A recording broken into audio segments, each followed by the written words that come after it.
Presentamos 24 Central.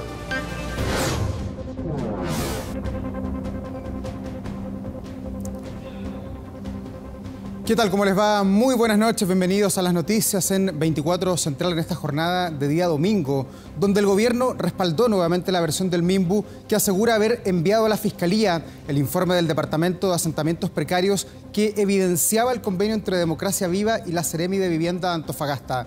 El ministro Carlos Montes no habría sabido de su existencia hasta después de que estallara el caso, lo que hoy ha revivido los cuestionamientos de parlamentarios en su contra. En estos archivadores, el ministro Carlos Montes dio a finales de junio hasta la Fiscalía de Antofagasta el informe que tenía antecedentes del caso Democracia Viva. 6 meses después vuelve a complicar al titular de Vivienda porque él no se enteró de su existencia antes que estallara la causa. Él entrega los antecedentes en su visita al fiscal de Antofagasta.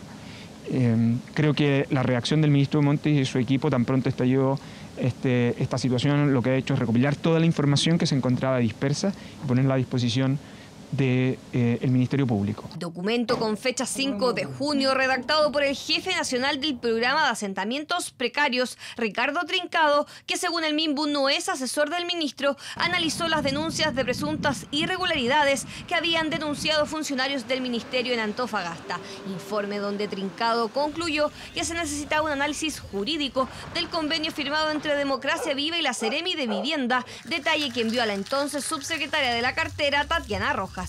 El ministerio ha adoptado una serie de acciones en el ámbito administrativo y penal, dentro de las que podemos señalar que hay un sumario en curso para indagar las responsabilidades derivadas del ya citado informe.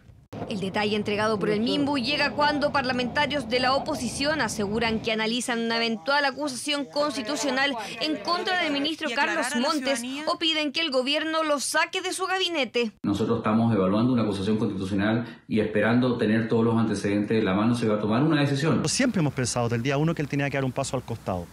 No hemos presentado una acusación constitucional porque las acusaciones han sido muy manoseadas. Yo lo que espero es que el presidente y el propio ministro hagan una reflexión, lleguen pronto a una decisión.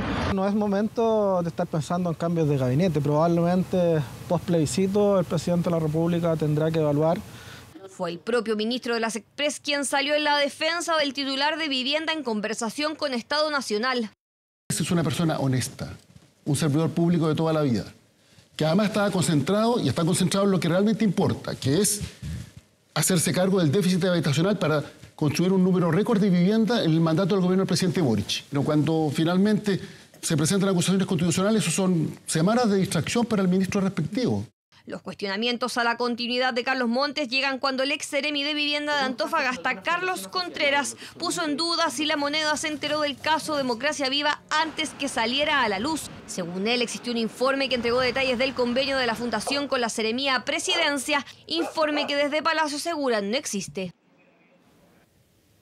Y seguimos con información política porque solamente queda ya la recta final. Los comandos del a favor y el en contra han reforzado sus campañas en terreno, buscando primero informar a la gente y también conquistar a los electores. Hola, ¿les puedo dejar información del proceso constitucional? Ahí, con el código QR pueden descargar la propuesta. Quedan 15 días de una carrera corta y polarizada. Los comandos del a favor y en contra refuerzan sus campañas en terreno en la recta final del proceso constitucional. Vota en contra, para que nadie se joda. Este 17 de diciembre no votamos para jodernos, votamos para encontrarnos. Si vais en contra, votas por mantener todo igual de mal. Si queréis que cambien las cosas, tenéis que votar a favor. Se inició la veda electoral de difusión de encuestas y sondeos de opinión. Ahora todo depende de la propaganda de los comandos. En terreno, este domingo en Pudahuel los vecinos y autoridades alzaron la voz por el en contra, mientras que en la Florida hubo una masiva reunión de mujeres por el a favor. Nosotros invitamos a las personas a leer el texto con una lupa bien grande para descubrir que aquellas promesas, aquello que se dice, son promesas falsas. Lo que está buscando el a favor es polarizarnos, es dividirnos, necesitamos Necesitamos cerrar este proceso constitucional y con el en contra se cierra. El que está preocupado de seguir con la cuestión constitucional significa que no tiene clara cuáles son las urgencias sociales del país. Es hora de cerrar el capítulo constitucional con un buen texto y conversando con la ciudadanía, usando todos los espacios para poder dar a conocer la propuesta constitucional, porque creo que es importante informar a la ciudadanía de manera objetiva. El desafío es movilizar a los electores que aún no tienen definido su voto. Sinceramente no he entendido bien las campañas. No sé por qué votan en todo caso. Nula, si nunca ha habido campaña. De nada, ¿de qué campaña hablamos? No ha habido información.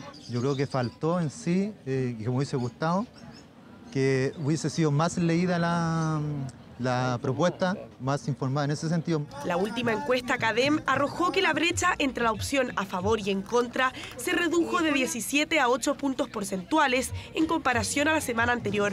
Por eso ambos comandos aseguran que apuntarán a una campaña informativa. Mientras más conversaciones haya, mientras más vías por las cuales las personas se puedan informar de la propuesta y no desinformar como quieren algunos, digamos, es mejor para ellos. Entonces nosotros vamos a seguir por todas las vías posibles y ese boca a boca es muy fundamental. La clave es explicar. Y desnudar la propuesta de la derecha. Cuando tú explicas, al convencido ya está convencido. Hay que explicarle a la gente que tiene dudas. Hasta el 14 de diciembre podrán realizar propaganda electoral ambos comandos para la segunda propuesta constitucional que se votará en este nuevo plebiscito. Estamos viendo 24 Central.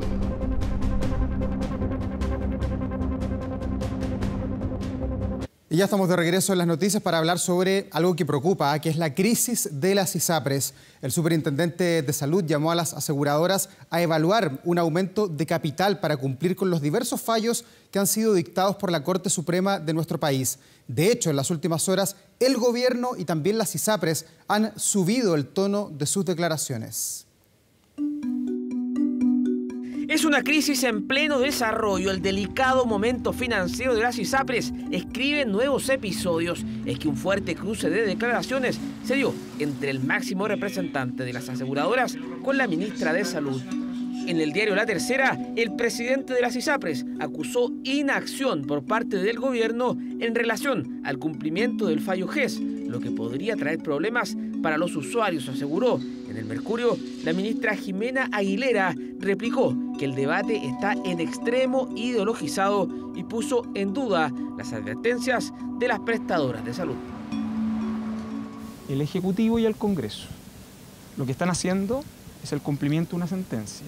Y yo creo que lo razonable es esperar del presidente y de las ISAPRES en particular al menos una autocrítica. La crisis del sistema privado de salud ya no da para más. Es hora de que el gobierno termine con su inacción y con su ceguera ideológica. 3 millones de personas hoy día están en vilo con las coberturas de su salud y la continuidad de su tratamiento.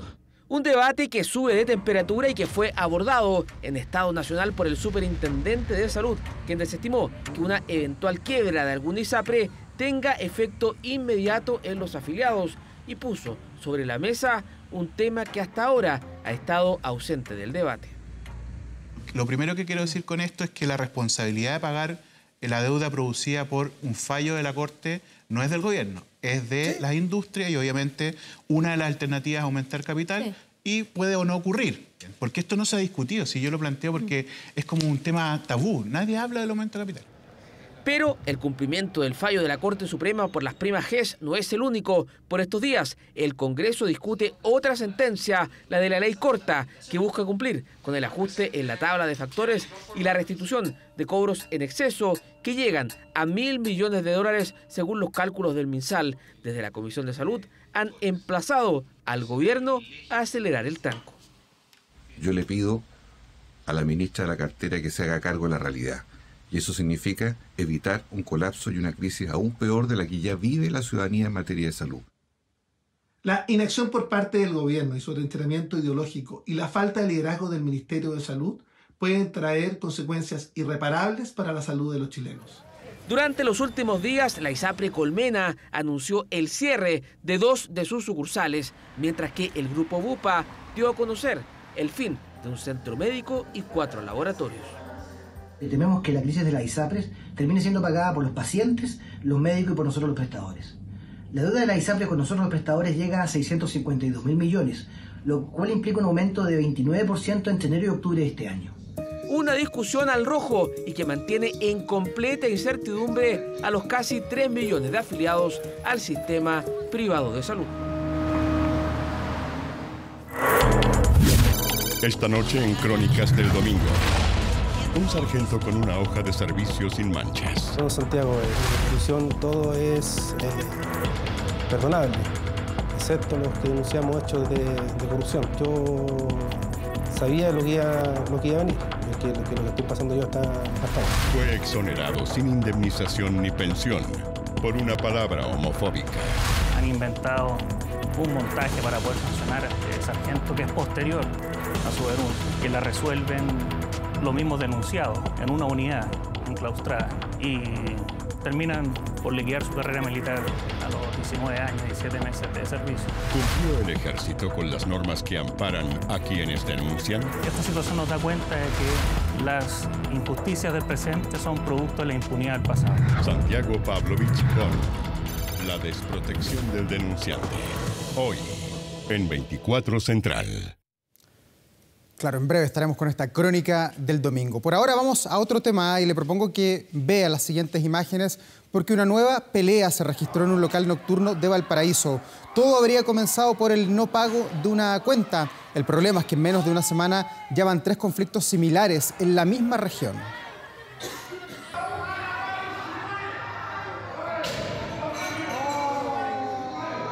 El sonido de los vidrios alertó que algo pasaba. Eran ellos que discutían mientras salían de un local nocturno. El ataque del macetero no detuvo a estos captores para pillar al de Celeste y su acompañante, que no habrían pagado la cuenta.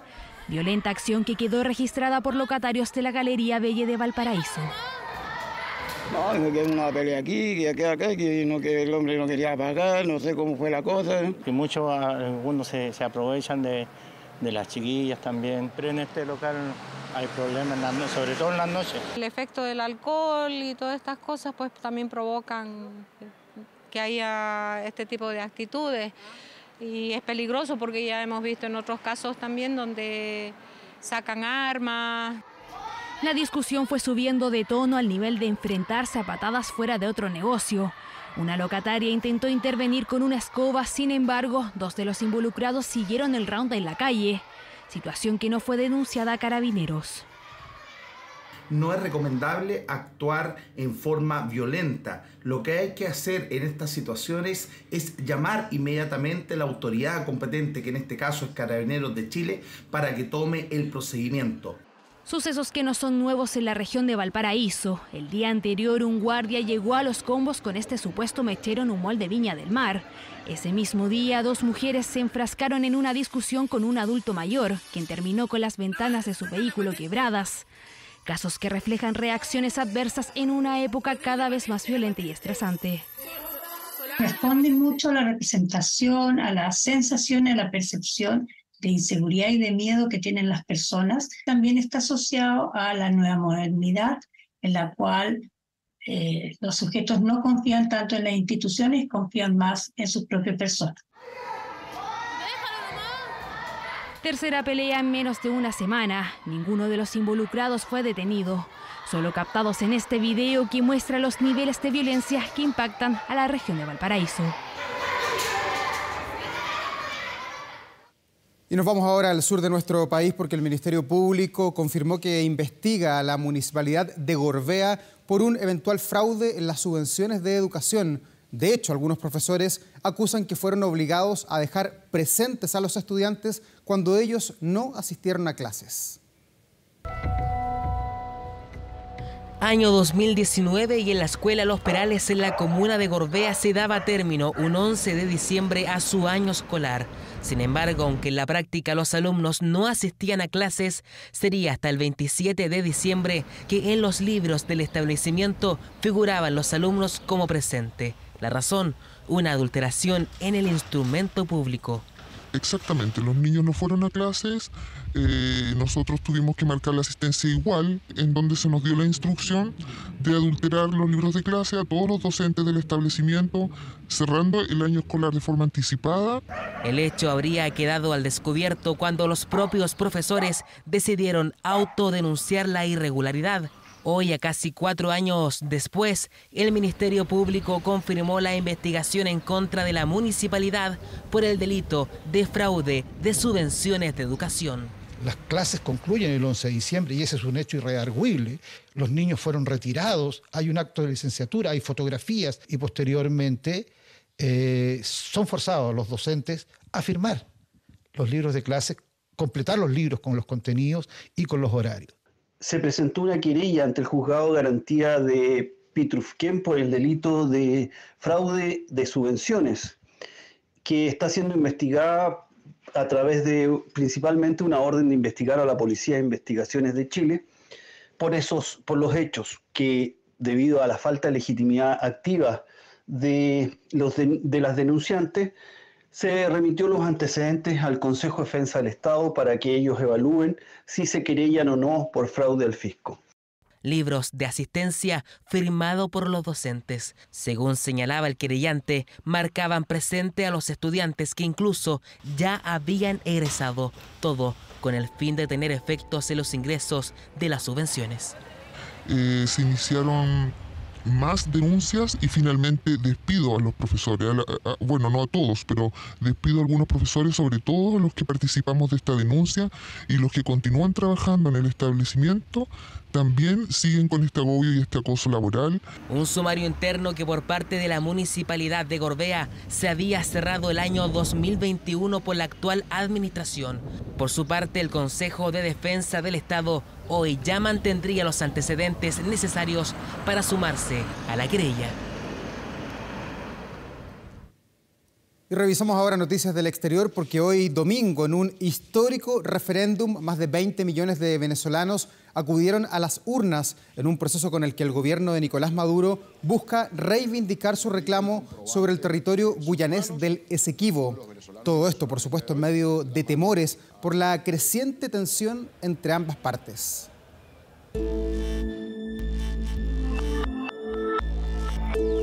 El Esequibo es de Venezuela.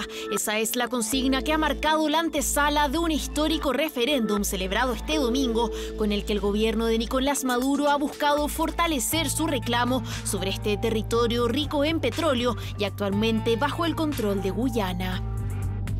Tenemos que buscar la justicia para el despojo que nos hicieron de la Guayana Esequiba.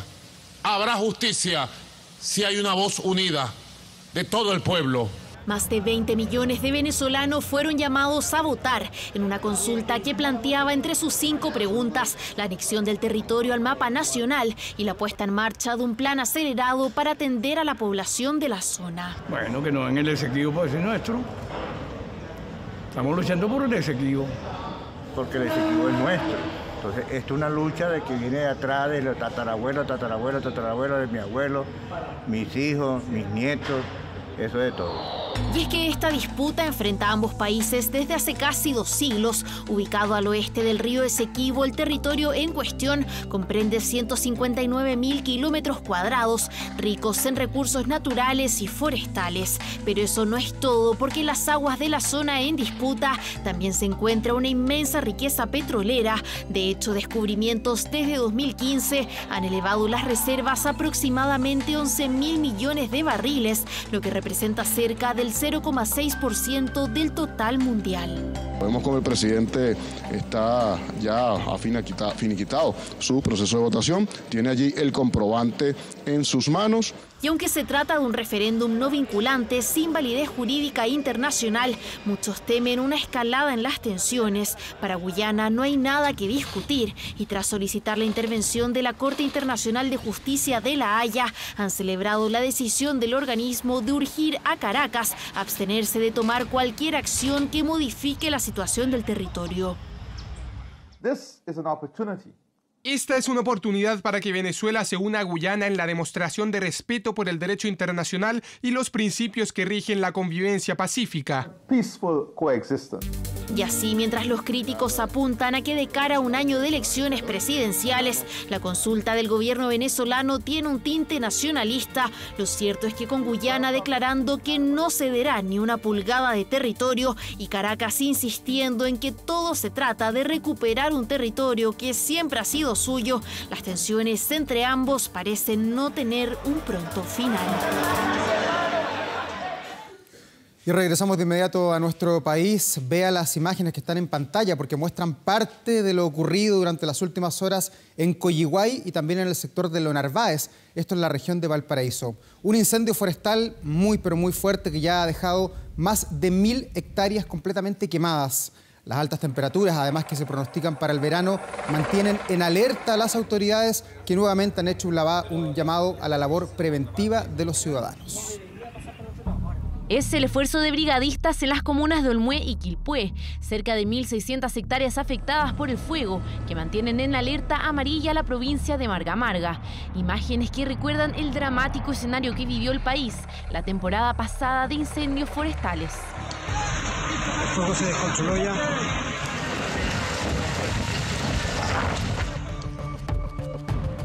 29 fallecidos, 2.800 viviendas destruidas y más de 9.000 damnificados fueron las consecuencias de los mega incendios del verano.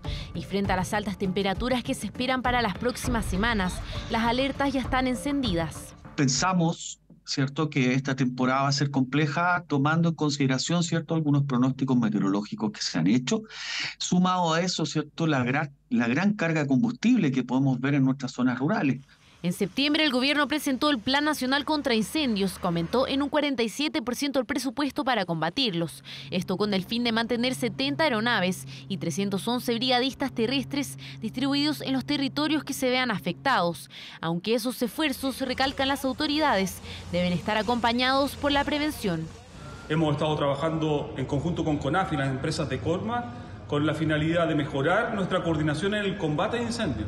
Sin embargo, la prevención es fundamental. Que esta problemática de los incendios no se soluciona solamente mediante prepararse para la respuesta a los incendios, sino que el trabajo de mitigación y el trabajo de prevención es fundamental. El 99% de los incendios forestales son por causas humanas. Una fogata, una colilla de cigarro o incluso el golpe de un chuzo contra una piedra pueden dejar una chispa y causar un escenario más complicado. Es fundamental no encender fogatas ni manipular fuentes de calor cercanas a vegetación. De igual forma, hay que mantener los alrededores de las viviendas despejados de vegetación y desechos que pudiesen quemarse. Si es que ve humo en zonas de vegetación y el incendio ya está en curso, el llamado es a dar aviso a las autoridades lo antes posible, a CONAF, bomberos, carabineros o PDI. Tomar los resguardos para proteger a las personas de la tercera edad, a los niños, a los animales y poder tener identificado previamente, sumamente importante, las vías de escape. Una toalla húmeda, ¿cierto?, poder respirar a través de ella, pero lo principal es evitar, ¿cierto?, la exposición al humo y la exposición, la cercanía. En la temporada pasada, 431.000 hectáreas quedaron dañadas producto de los incendios forestales. Este año, debido a las altas temperaturas, se espera un escenario más complejo, pero que podría aminorarse si se toman acciones preventivas. Y nos vamos ahora a Francia, porque el chileno Nicolás Cepeda se prepara para enfrentar este lunes un segundo juicio por el crimen de su exnovia, la japonesa Narumi Kurosaki, desaparecida desde el año 2016. Nuestra enviada especial Flavia Cordela ya está en el país galo y hasta ahora nos entrega más detalles. ¿Cómo está, Flavia? Muy buenas noches. ¿Cómo están? Muy buenas noches. Los saludamos desde el Palacio de la Justicia aquí de Vesoul, mismo lugar donde en febrero de este año también les despachábamos sobre el juicio de apelación que se suspendió en aquella oportunidad contra Nicolás Cepeda, acusado por la justicia francesa a 28 años de cárcel por asesinar a Narumi Kurosaki. El día de mañana, este lunes, comienza aquí en Vesoul el juicio de apelación, donde la defensa de Nicolás Cepeda va a insistir, dicen, en su inocencia. Van a ser cerca de 3 3 semanas. El juicio tiene fecha hasta el 22 de diciembre. El cronograma, eso sí, puede ir variando, pero se espera que sean intensas jornadas donde existan nuevos testigos, nuevas pruebas y nuevos argumentos para poder determinar, por una parte, por la parte de la defensa de Nicolás Cepeda, que él es inocente, y por el lado de la familia de Narumi, de la Fiscalía, insistir en que el chileno fue quien asesinó a la japonesa. Pasemos a revisar el siguiente informe que preparó Belén Arellano, que da cuenta de este juicio que ha acaparado las miradas, teniendo en consideración, por cierto, también que involucra a 3 países, a Chile, a Japón y a Francia. Pasemos a revisar el siguiente informe. To build trust and you need to pay a little cost of what you do. 容疑者とされる男の携帯電話やレンタカーの GPS 情報から No existe ninguna posibilidad, digamos, de que Nicolás pueda ser acusado, porque las pruebas que se presentan no tienen ningún soporte. Han pasado 7 años y la desaparición de la joven japonesa Narumi Kurosaki es todavía un misterio. Un caso que la justicia francesa califica como homicidio y cuyo principal sospechoso es un chileno, Nicolás Cepeda, quien este lunes tendrá una segunda oportunidad para probar su inocencia. Narumi, de 19 años, y Nicolás, de 24, se conocieron en octubre de 2014 en una fiesta en Japón. Iniciaron una relación amorosa 4 meses después.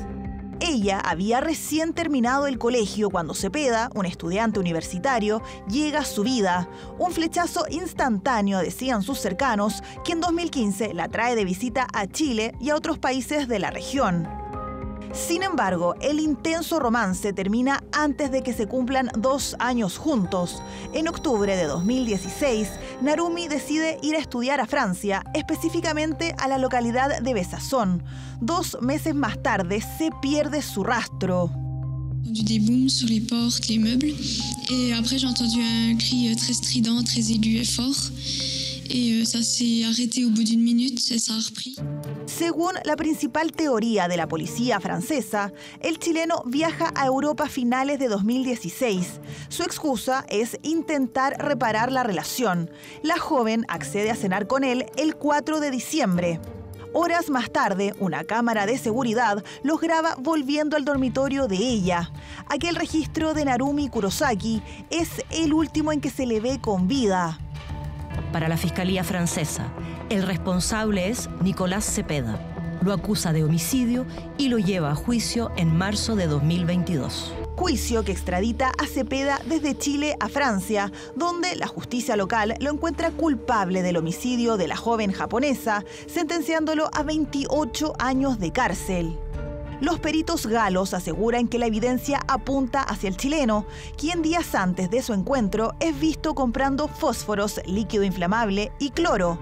Además, se considera este video como una amenaza contra Narumi. And assume that she cannot go around making...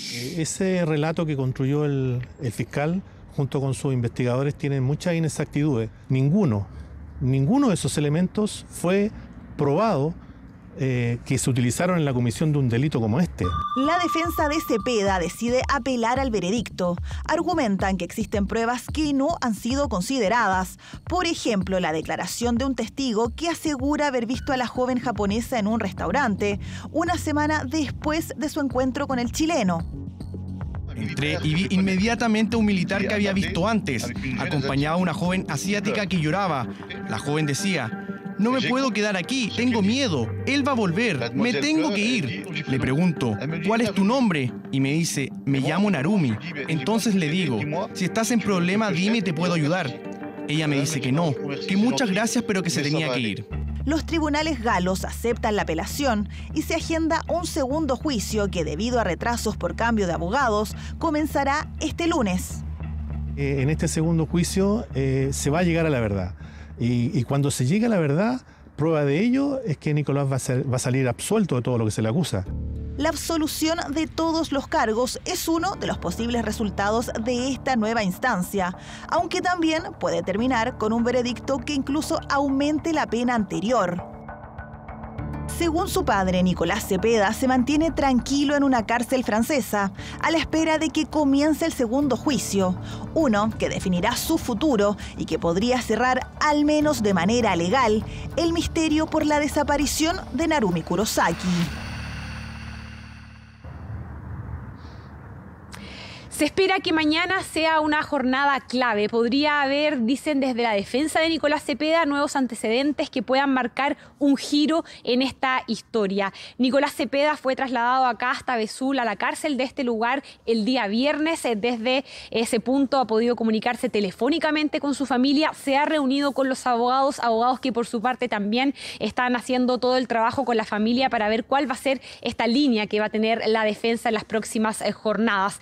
Dicen que quieren presentar nuevos testigos, como el que, por ejemplo, nosotros también entrevistamos meses atrás, quien es una persona que asegura haber visto con vida a Narumi luego de que Nicolás Cepeda hubiese comido con ella. Por lo tanto, testigos que dicen pueden ser claves en este juicio de apelación, juicio que viene a buscar revertir la condena de 28 años que la justicia francesa le dio a Nicolás Cepeda. Es importante mencionar que esos 28 años se pueden aumentar tras este juicio de apelación e incluso a una cadena perpetua, como se pidió en algún momento, o también se puede rebajar esa pena, y lo que pide la defensa y la familia de Nicolás Cepeda es que se pueda absolver y que Nicolás Cepeda pueda volver a Chile en días que dicen para ellos son más sensibles, porque recordemos fin de año, vienen las fiestas, y también porque el próximo 11 de diciembre Nicolás Cepeda cumple 34 años. Desde la familia dicen estar seguros que Nicolás Cepeda es inocente. Desde la otra vereda, eso sí, insisten en su culpabilidad, asegurando que existen pruebas suficientes para poder determinar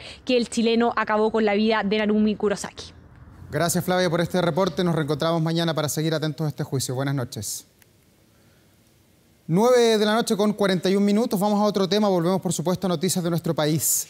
Cuoteo político, sospechas de sobreprecios y también colusión entre proveedores, además de sumarios por malversación de fondos que siguen creciendo. Son parte de las irregularidades de la crisis de la educación en Atacama. Es la región con mayor ausentismo escolar del país, donde la reciente vuelta a clases derivó en un cierre apresurado del año escolar, afectando nada menos que a 30.000 alumnos. De hecho, en las últimas horas, el Servicio Local de Educación Pública de Atacama desvinculó a 11 de los 83 funcionarios a nivel regional. Que en algunos establecimientos no se ha movido ni una piedra. Nosotros estamos preocupados es que las condiciones no se están cumpliendo y el acuerdo con el ministro no se está cumpliendo. Si tenemos que volver a seguir paralizados en marzo, lo vamos a hacer. El lograr reposicionar este servicio local va a tomar al menos 4 o 5 años que pueda tener una normalidad de gestión. Entre los aluviones, el estallido social, la pandemia, las emanaciones de gases, plagas de roedores y el paro de profesores, un alumno de segundo medio no ha tenido un solo año de clases continuas y normales en Atacama. Hay una frase que a mí me dejó muy impactada de una joven que nos dijo que ella, la última vez que fue a la escuela, fue en octavo básico y está saliendo de cuarto medio. Instalado como plan piloto en medio de la pandemia, el SLEP de Atacama ha tenido 4 directores. El primero está en un proceso de sumario que debió durar 4 meses y lleva 20. Con su subrogante ocurrió lo mismo, y la última directora presentó licencia indefinida por estrés al día siguiente de asumir el cargo. Los 3, sin embargo, siguen percibiendo sueldo. ¿Por qué el director del SLEP gana más que el presidente de la República? Bueno, los sueldos están definidos por la escala. 8 millones. 8 millones de infracción. A Luis Adasme lo echaron del SLEP cuando advirtió que no iba a ser posible cumplir con los arreglos que pedían los profesores durante el paro que mantuvo 75 días sin clases a más de 30.000 alumnos. ¿Hay algún mea culpa que usted haga por haber trabajado en el SLEP? Quizás fue el no haber sopesado adecuadamente en la crisis. Creo que en el servicio local de Atacama tenemos más del 50% de incompetencia, o sea, gente que no sabe hacer la pega. Nos dijeron que la municipalidad ya se iba a acabar el cuoteo político y es lo mismo que nos está pasando hoy día, el cuoteo político. Se habla mucho de la influencia del PS en Atacama. Mire, bueno, esto es una región que es bastante parlamentarizada.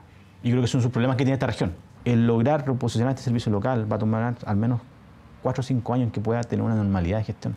tiene que ver con revisar la dotación de los funcionarios que tenemos actualmente en funciones. Y eso va a significar que hay gente que tiene que irse fuera del servicio.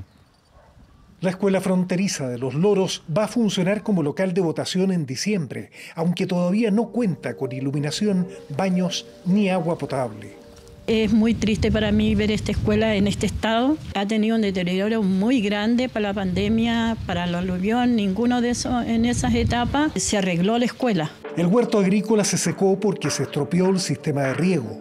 El casino no tiene autorización sanitaria y los tornos del taller técnico profesional no se pueden encender simultáneamente porque la instalación eléctrica no lo permite. El sistema de cableado eléctrico lo vinieron a revisar unos técnicos y estamos con problemas de incendio en cualquier momento si no lo cambian. Tenemos problemas de agua en este mismo instante, tenemos problemas de la electricidad, también del alcantarillado. Sería muy arriesgado decirle a los apoderados que tendríamos las condiciones óptimas para trabajar en marzo. Y en medio de esto, un detalle paradójico. La tristemente célebre Fundación Procultura, que ya anunció su cierre definitivo en medio de las investigaciones por el caso Convenios, manda a dejar una caja con equipos electrónicos gestionada por la municipalidad a través de una empresa minera. Procultura en este caso nos subcontrató a nosotros para hacer la compra de estos insumos que pidieron los chiquillos. Nos llamaron, nos dijeron que por temas presupuestarios, por temas de tiempo, no se va a seguir con el proyecto y se tenía que cortar hasta donde se llegaba prácticamente. Entre tanto, la escuela fronteriza no tiene movilización para los alumnos que viven en localidades apartadas, porque el SLEP adeuda 2.500 millones a los proveedores de transporte. Más de 1.000 corresponden a una empresa formada 2 meses antes de firmar contrato, Global Pro, que cubría el trayecto hacia Los Loros y que ha declinado referirse a este tema. En Caldera y Copiapó, los proveedores aseguran que han puesto recursos propios para no abandonar a los alumnos. A nosotros nos complica bastante este tema, ya que hemos tenido que sacar avances, solicitar préstamos para poder hacer cumplimiento con el servicio. Estábamos en pago hasta las 2 de la tarde desde el 1 de marzo del año 2023, sobre 800 millones de pesos. En Atacama, la mayor parte de las empresas contratistas trabaja para la minería, por lo que es difícil encontrar oferentes para efectuar reparaciones o entregar servicios. Hay empresas que trabajan con el sector público, pero que si te pueden tirar al maestro tercera, te tiran al maestro tercera a atenderte. O sea, ¿usted sospecha que entre los oferentes del SLEP había colusión? O sea, uno lo puede sospechar. La falta de control financiero era tal que una sola persona decidía los pagos y firmaba los cheques sin dejar registro, lo que genera sospechas de desvío de fondos y forma parte de la investigación que lleva la Fiscalía de Copiapó. Lo que se llama justamente la desviación de fondos, que es que yo le dé un destino distinto a los fondos. O sea, hoy día prácticamente yo diría que más de la mitad del servicio está con sumarios. Yo creo que aquí lo único determinado si que hay o no hay delitos es la Fiscalía local. El único liceo de Caldera ha sido tomado 3 veces por los apoderados. Recién lograron reemplazar el enchufe que arriesgaba a electrificar a todo el gimnasio techado. Con ayuda de los electricistas que estaban haciendo la instalación eléctrica, nosotros los apoderados compramos el enchufe. ¿Se refiere al enchufe blanco que está acá? A ese blanco que está puesto. Y eso era todo, digamos, Era ¿no? cambiar porque el enchufe que había anteriormente estaba quebrado entero, entonces si tocaba la electricidad con el metal, electrificaba todo esto y la estructura completa es metálica. Primero, el ministro está mal informado. Acá el foco está en la gestión comunicacional, pero no en la gestión efectiva de resolver los problemas. El ministro, llegando a esa sala, dijo, este liceo no está para que esté con niños, porque primero, todos los techos son de asbesto. La verdad siento de que él no tenía la información correcta, él tenía solo la información que todo el mundo le hacía creer. ¿Desde cuándo que está el bus ahí? Del 2019. Por problemas de documento y porque la ley SLEP no permite contratar chofer. Y no es solamente el bus, está una camioneta en el sector de allá, un furgón. Tenemos que ver el tema de la bombona de gas, el tema de los califos, la conexión de agua que está en las duchas. Hoy esto es lo único que puede hacer abrirse el baño de los niños. Hasta ahí llega. Y no más. Y me va a decir que esto no es habilitable. Los baños de los varones tienen 2 puertas menos. La contratista dice que no le han pagado para poder pagarle a la subcontratista. Y no cobran barato. Acá cobraron por una pintura que se hizo en el taller de alimentación 12 millones de pesos en una salita de 3x4. Todo es trámite y lo fome es que no es un trámite rápido, es un trámite demasiado lento. ¿Cuántos son los alumnos? Acá son casi 600 alumnos.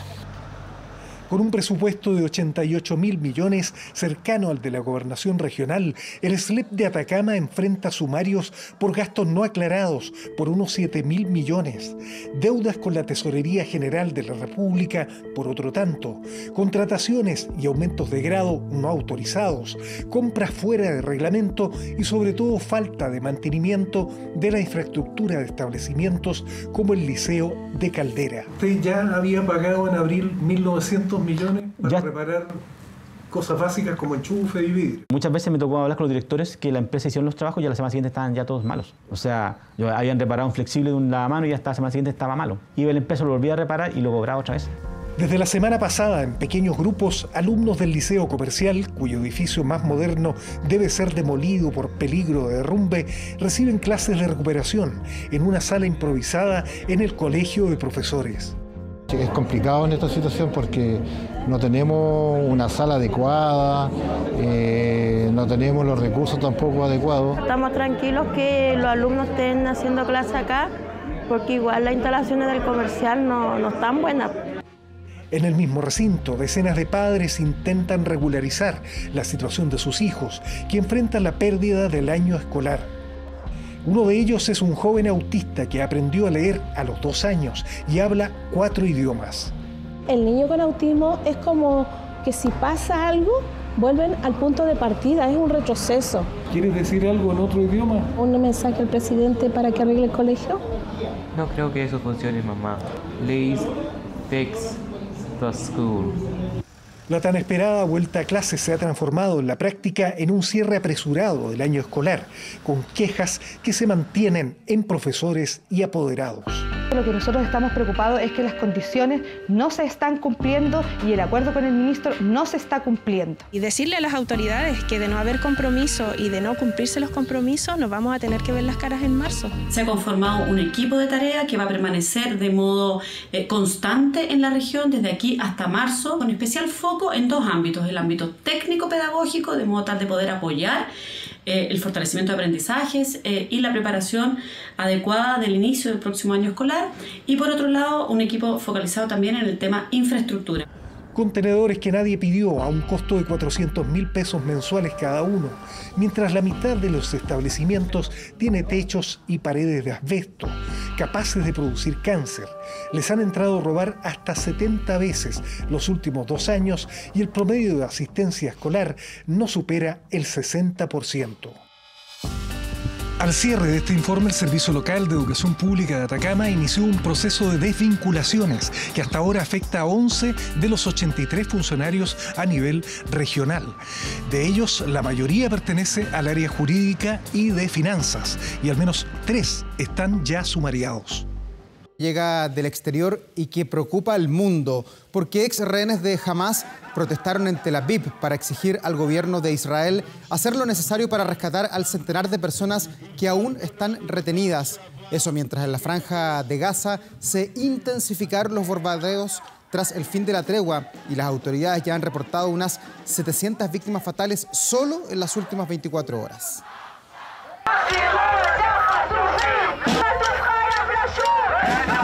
Entre velas blancas y enormes carteles con rostros de los rehenes, miles de personas se manifestaron frente a oficinas gubernamentales en Tel Aviv para exigir al gobierno de Israel rescatar a las cerca de 130 personas que aún siguen cautivas en la franja de Gaza.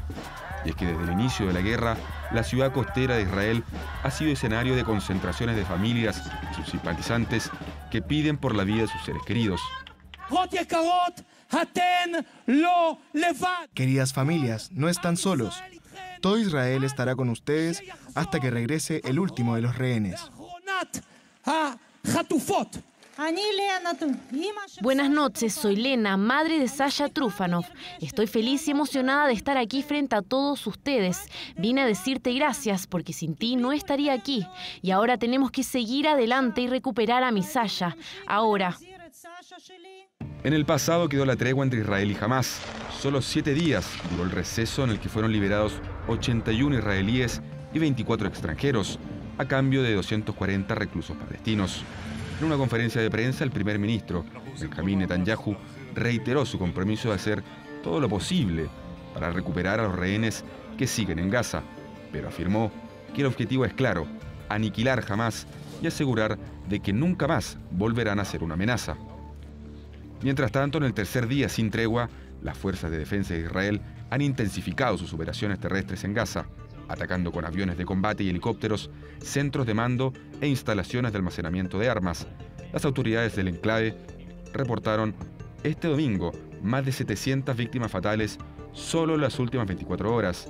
En los casi 2 meses de hostilidades, la cifra ya asciende a más de 15.000.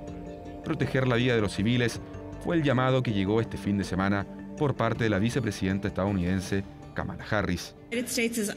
Estados Unidos es inequívoco. Se debe respetar el derecho internacional humanitario. Se ha matado demasiados palestinos inocentes. Francamente, la magnitud del sufrimiento civil y las imágenes y videos procedentes de Gaza son devastadores. Y así, con el retiro este sábado de los negociadores de Israel en Qatar y con los milicianos de Hamás asegurando que no habrá más intercambio de rehenes hasta que exista un cese al fuego en Gaza, el conflicto que convulsiona Medio Oriente, de momento, no parece tener un pronto final a la vista. Ya volvemos con 24 Central. Crónicas del domingo. La que sigue es la historia de un sargento que fue exonerado del ejército porque habría proferido una frase homofóbica en contra de un oficial. Pero él acusa que fue expulsado de las filas luego de denunciar actos de corrupción en uno de los regimientos más aplaudidos de la parada militar. ¿Habrá cumplido la institución con la norma que ampara a este tipo de denunciantes? Su defensa ya presentó ante la justicia un recurso de protección argumentando la ilegalidad en la baja del uniformado. Santiago Pavlovich y Tomás Guíñez con esta crónica del domingo.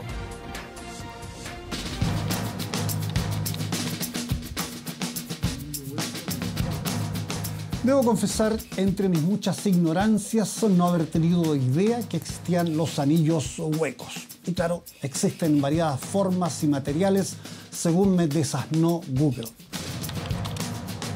¿Y por qué recuerdo esto? Bueno, el tema apareció ante mi ojo cuando me informé del caso del sargento José Ortega Díaz, quien se desempeñaba en el regimiento escolta presidencial.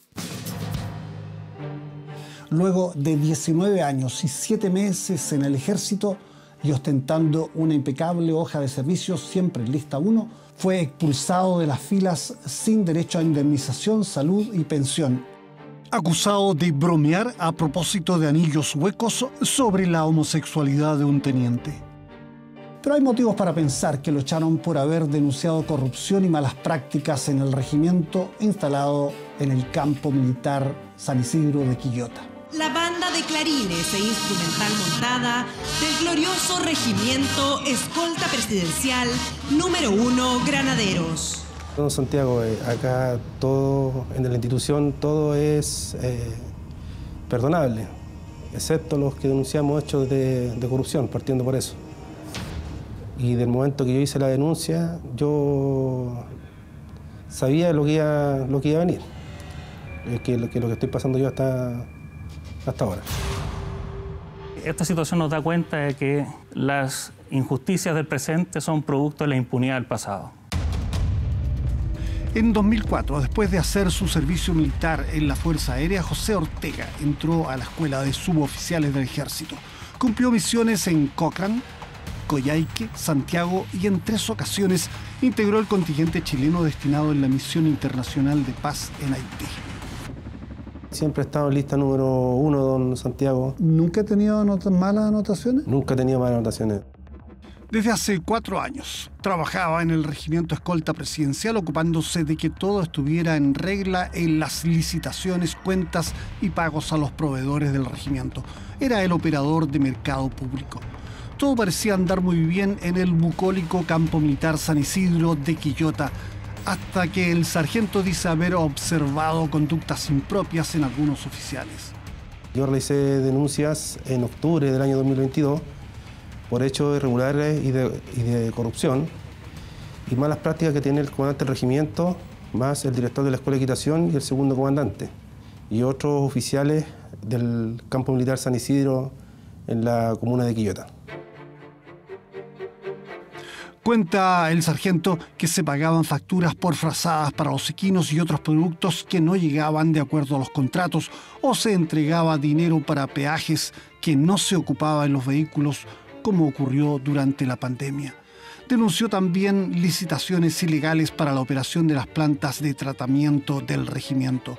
Con insuperable temeridad enfrentó al jefe del regimiento legal, institucionalmente y por escrito, enrostrándole lo ocurrido con el especialista en trabajos de cuero.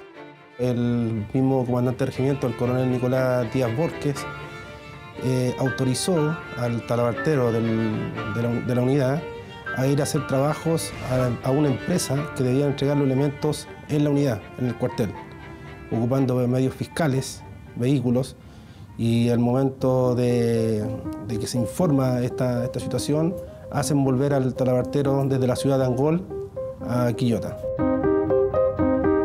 El hasta ese momento ejemplar sargento de irreprochable proceder empezó a tener problemas.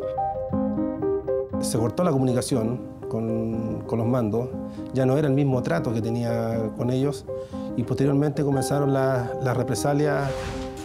La ley establece que todo funcionario público, y los soldados son funcionarios públicos, tienen no solo el deber, sino la obligación de denunciar actos corruptos que involucren mal uso de recursos públicos. Apenas transcurridos 2 meses desde las denuncias de corrupción, se registra una situación que le costaría al sargento Ortega su salida del ejército. Mientras estaba en la cafetería con un compañero, recibió una llamada de un cuñado quien quería encargarle la compra de un anillo Tarnich hueco. Riendo, el sargento le dijo que él era un antihueco, pero la chanza fue escuchada. Al momento yo salí después de la cafetería, se me acerca un teniente, en la cual me dice que por qué utilicé esa palabra, porque él tenía la condición, o sea, de homosexual. ¿El oficial? Él me lo dice a mí en ese momento, en presencia del sargento segundo Mauricio Uribe.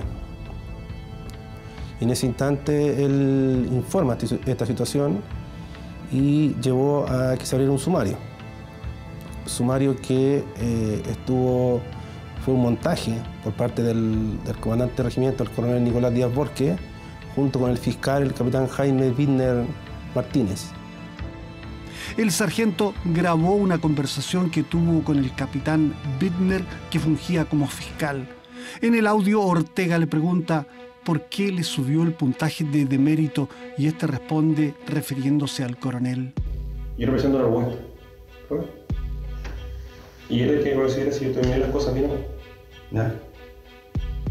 Él dijo que tenía que tomar todas las cosas en cuenta. Todas. Y después de terminar con todos los hechos. No solamente lo que yo creía. Según el sargento, esta grabación demuestra una intervención impropia del jefe del regimiento, ya acusado con antelación de malas prácticas por Ortega. Respecto de su morada antihueca, concede que no fue muy afortunada, aunque acota que se trataba de una intrascendente y privada conversación telefónica. La verdad, don Santiago, que yo no lo hice con una intención de querer perjudicar o herir a alguien de acuerdo a la condición sexual de cualquier persona. Eso yo lo respeto. Pero esto fue un montaje por las denuncias que yo había realizado. El teniente de orientación homosexual llevó el asunto ante una fiscalía civil señalando que la broma representaba un menoscabo y una amenaza para él. Luego de estudiar la demanda del teniente, la fiscalía determinó que los hechos denunciados no constituían delito de acuerdo a las leyes vigentes y que no correspondía investigarlos. Muy diferente fue el curso de la inquisitoria militar. Acusado de homofobia, el sargento fue calificado por primera vez en su vida profesional en lista 3 y ratificada su exoneración por una comisión de apelación integrada por oficiales del mismo regimiento. El coronel Díaz se abstuvo de votar, pero sus oficiales subalternos se cuadraron y todos votaron contra el temerario sargento. Bueno, lo principal es que se sigue repitiendo lo mismo de siempre, la desprotección al denunciante. El ex capitán Rafael Harvey es el abogado del sargento y sabe de estas cosas, pues mantuvo un largo litigio con los mandos luego de haber denunciado actos de corrupción que afectaban a los conscriptos a su cargo. Señala que en el caso de Ortega se han pasado a llevar 3 leyes que amparan a los militares que denuncian irregularidades. Y lo protegen en tres ámbitos. Primero, que no se le puede calificar, sacar de su puesto ni desvincular hasta que termine la investigación, 90 días después que termine la investigación.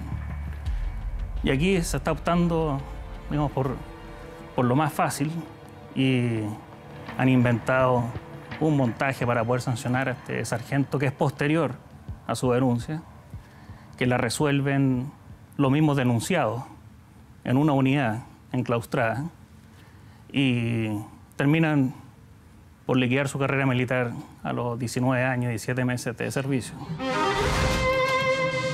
En los últimos años y en tiempos de transparencia, las denuncias de fraudes por mal uso de recursos públicos, abusos de autoridad, reclamos contra decisiones arbitrarias han proliferado, mellando el prestigio de una institución fundamental del Chile republicano y democrático. Fraudes en los pasajes, fraudes en los gastos reservados, fraudes en el ejército. 3 excomandantes en jefe procesados por mal uso de recursos públicos en un prolongado juicio que siguió por años la implacable magistrada Romy Rutherford.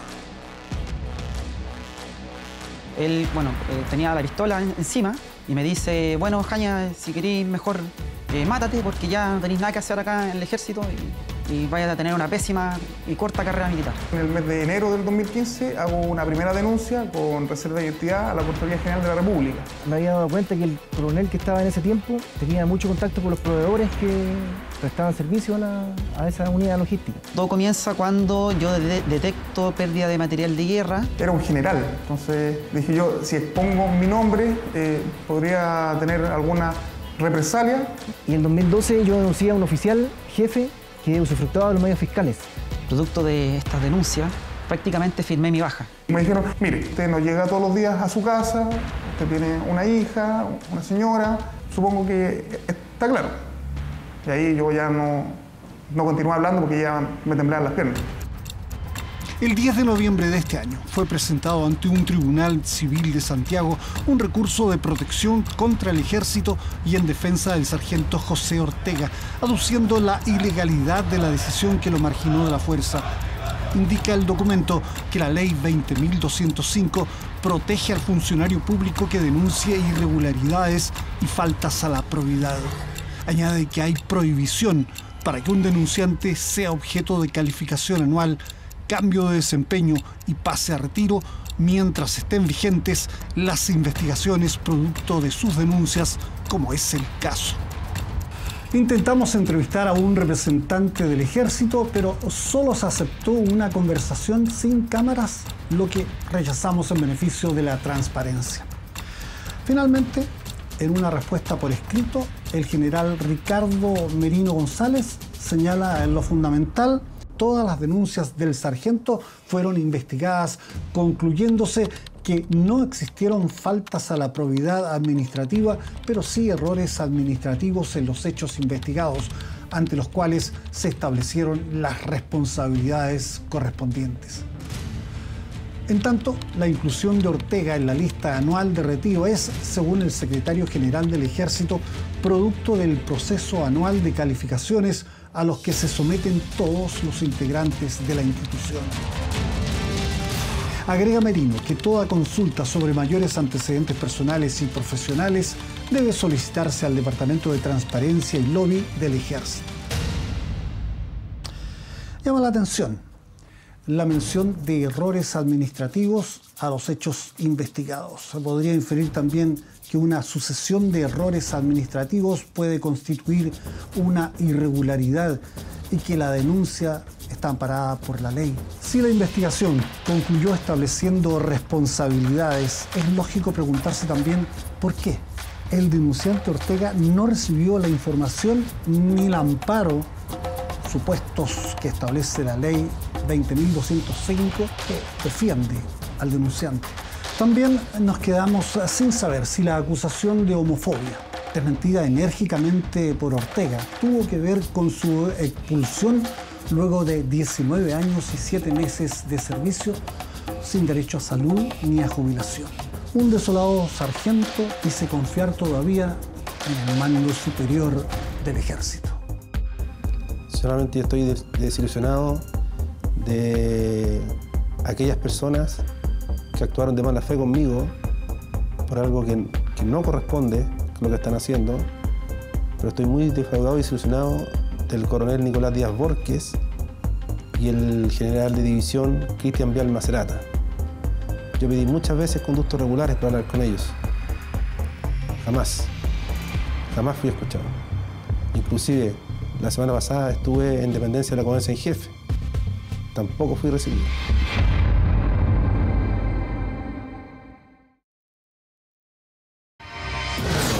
24horas.cl. El pasado viernes 1 de diciembre comenzó el pago del aguinaldo de Navidad para los pensionados. El beneficio se entrega junto con el pago de diciembre y para poder recibirlo las personas deben cumplir con una serie de requisitos. Toda esa información relacionada con el pago de este aguinaldo ya está publicada, por supuesto, en 24horas.cl. Las 10 de la noche con 37 minutos, terminan las noticias, ya viene el tiempo y después quedes aquí en la pantalla de TVN porque llega el bestseller nacional con la película El Padeciente. Que estén muy bien, que tengan un descanso reponedor. Buenas noches.